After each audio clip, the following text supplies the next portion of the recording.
Hello friend, welcome back to my YouTube channel ABM Educare GK. এইটো ভিডিঅ'ত আলোচনা কৰিবলৈ লৈছোঁ Assam TET 2021 child development and pedagogy সেকশনৰ কেইটামান খুবেই গুৰুত্বপূৰ্ণ MCQ। আশা কৰোঁ আপোনালোকে এই ভিডিঅ'টো স্কিপ নকৰাকৈ শেষলৈকে চাই থাকিব।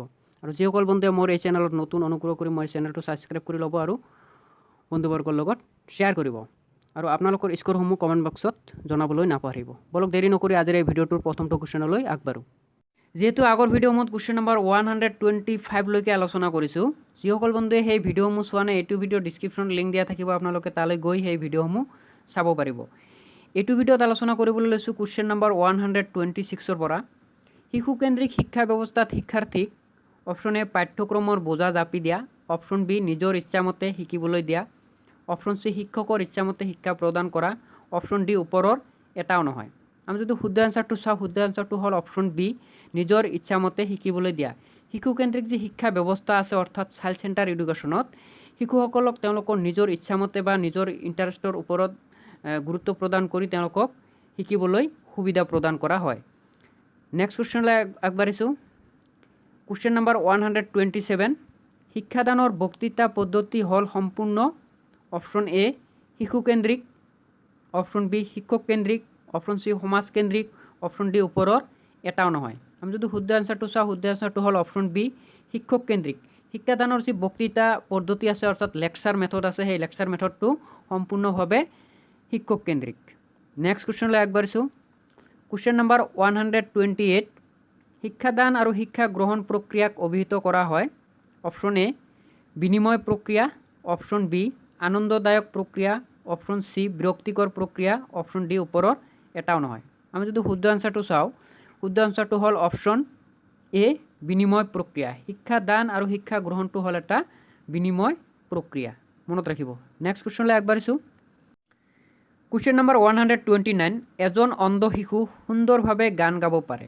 এখন হাত নথকা স্বত্বেও সুন্দৰভাৱে সকলো কাম কৰিব পাৰে। এনেকুৱা শিশুক কোৱা হয় অপশ্যন এ প্ৰতিভাৱান শিশু, অপশ্যন বি অনগ্ৰসৰ শিশু, অপশ্যন চি বিশেষভাৱে সক্ষম শিশু, অপশ্যন ডি সৃষ্টিশীল শিশু। আমি যদি শুদ্ধ এনচাৰটো চাওঁ, শুদ্ধ এনচাৰটো হ'ল বিশেষভাৱে সক্ষম শিশু। এজন শিশু অন্ধ হ'ব পাৰে কিন্তু সুন্দৰভাৱে গান গাব পাৰে। কাৰোবাৰ হাত নাথাকিব পাৰে কিন্তু সুন্দৰভাৱে তেওঁ সকলো কাম কৰিব পাৰে। এই ধৰণৰ শিশুবিলাকক বিশেষভাৱে সক্ষম শিশু বুলি কোৱা হয়। নেক্সট কুৱেশ্যনলৈ আগবাঢ়িছোঁ। কুৱেশ্যন নম্বৰ 130, তলৰ কোনটো সমস্যা শিশুৰ আচৰণজনিত নহয়? অপশ্যন এ টোপনিত যোৱা, অপশ্যন বি বিচনাত প্ৰস্ৰাৱ কৰা, অপশ্যন চি চুৰি কৰা, অপশ্যন ডি খোৱাৰ সমস্যা। আমি যদি শুদ্ধ এনচাৰটো চাওঁ, শুদ্ধ এনচাৰটো হ'ল অপশ্যন এ টোপনিত যোৱা। টোপনিত যোৱাটো শিশুৰ আচৰণজনিত সমস্যা নহয়। নেক্সট কুৱেশ্যনলৈ আগবাঢ়িছোঁ।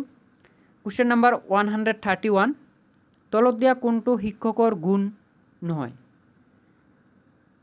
আমি যদি অপশ্যনবিলাক চাওঁ, অপশ্যন এ পৰিচ্ছন্নতা, অপশ্যন বি আৱেগিক অনিয়ন্ত্ৰণ, অপশ্যন চি নিয়মবৰ্তিতা, অপশ্যন ডি ওপৰৰ এটাও নহয়। আমি যদি শুদ্ধ এনচাৰটো চাওঁ, শুদ্ধ এনচাৰটো হ'ল অপশ্যন বি আৱেগিক অনিয়ন্ত্ৰণ। আৱেগিক অনিয়ন্ত্ৰণটো হ'ল শিক্ষকৰ এটা গুণ নহয়। আৰু বাকী পৰিচ্ছন্নতা, নিয়মবৰ্তিতা এইবিলাক হ'ল গুৰুত্বপূৰ্ণ শিক্ষকৰ গুণ। নেক্সট কুৱেশ্যনলৈ আগবাঢ়িছোঁ। কুৱেশ্যন নম্বৰ 132, শিক্ষণ প্ৰক্ৰিয়া হ'ল অপশ্যন এ প্ৰণালীবদ্ধ, অপশ্যন বি গৱেষণামূলক, অপশ্যন চি যুক্তিপূৰ্ণভাৱে সমস্যা সমাধান, অপশ্যন ডি ওপৰৰ সকলোৱে। আমি যদি শুদ্ধ এনচাৰটো চাওঁ, শুদ্ধ এনচাৰটো হ'ল অপশ্যন ডি ওপৰৰ সকলোৱে। প্ৰণালীবদ্ধ, গৱেষণামূলক আৰু যুক্তিপূৰ্ণভাৱে সমস্যা সমাধান এইবিলাক হ'ল শিক্ষণৰ প্ৰক্ৰিয়া। নেক্সট কুৱেশ্যনলৈ আগবাঢ়িছোঁ।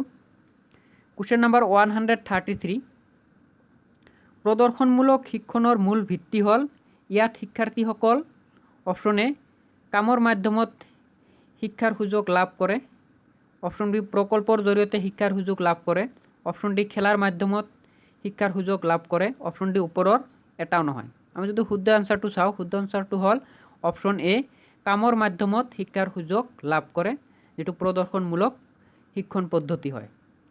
নেক্সট কুৱেশ্যনলৈ আগবাঢ়িছোঁ। কুৱেশ্যন নম্বৰ 134, প্ৰদৰ্শনমূলক শিক্ষণ পদ্ধতি বিশেষভাৱে উপযোগী।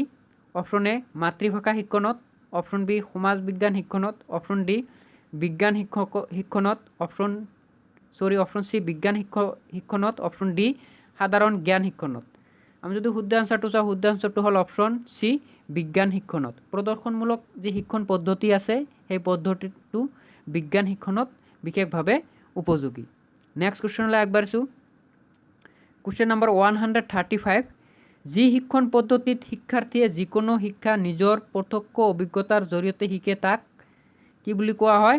অপশ্যন এ ডেল্টন পদ্ধতি, অপশ্যন বি হিউৰিষ্টিক পদ্ধতি, অপশ্যন চি মণ্টেছৰী পদ্ধতি, অপশ্যন ডি বক্তৃতা পদ্ধতি। আমি যদি শুদ্ধ আনসাৰটো চাওঁ, শুদ্ধ আনসাৰটো হ'ল অপশ্যন বি হিউৰিষ্টিক পদ্ধতি। হিউৰিষ্টিক যি পদ্ধতি আছে সেই হিউৰিষ্টিক পদ্ধতিত শিক্ষাৰ্থীসকলে যিকোনো জ্ঞান বা যিকোনো শিক্ষা তেওঁলোকে নিজৰ প্ৰত্যক্ষ অভিজ্ঞতাৰ জৰিয়তে লাভ কৰে। নেক্সট কুৱেশ্যনলৈ আগবাঢ়িছোঁ। কুৱেশ্যন নম্বৰ 136, হিউৰিষ্টিক শব্দটো উৎপত্তি হৈছিল অপশ্যন এ লেটিন ভাষাৰ পৰা, অপশ্যন বি গ্ৰীক ভাষাৰ পৰা, অপশ্যন চি জাৰ্মান ভাষাৰ পৰা, অপশ্যন ডি ফৰাচী ভাষাৰ পৰা। শুদ্ধ আনসাৰটো হ'ল গ্ৰীক ভাষাৰ পৰা। হিউৰিষ্টিক শব্দটো গ্ৰীক ভাষাৰ পৰা উৎপত্তি হৈছে। নেক্সট কুৱেশ্যনলৈ আগবাঢ়িছোঁ। কুৱেশ্যন নম্বৰ 137, হিউৰিষ্টিক পদ্ধতিৰ শিক্ষাদান প্ৰক্ৰিয়াত শিক্ষকৰ ভূমিকা। অপশ্যন এ প্ৰত্যক্ষ সহযোগিতা, অপশ্যন ডি পৰোক্ষ সহযোগিতা, অপশ্যন চি আংশিক সহযোগিতা, অপশ্যন ডি সম্পূৰ্ণ সহযোগিতা।